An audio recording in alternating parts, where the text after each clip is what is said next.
with like Dollywood and all the shows and shit.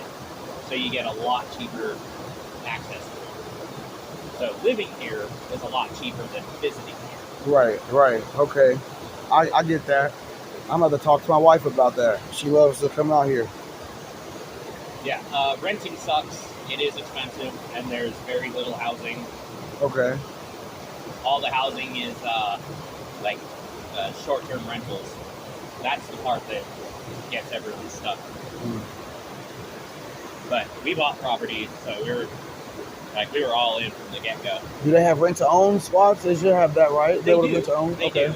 They're kind of hard to find because, like I said, I mean, it's a tourist town. It's moving a little bit now. Yeah, it is. I noticed that with all the stuff. I'm like, man, if our city was like this, it'd have everybody here.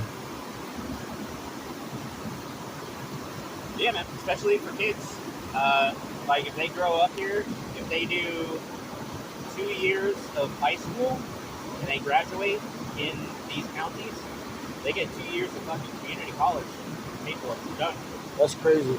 That's good. Yep. That's a good thing that they do. Yeah, I got two down there. My son, he's 13. My daughter's 8. Like, it takes a certain kind of kid to be out here. Because, like, there ain't no malls, there ain't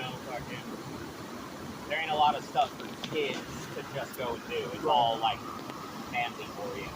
Yeah. Like, you can go to the creek, you can, go to some attractions or something, but there's not a lot for a kid to just go and do. Yeah, I get that.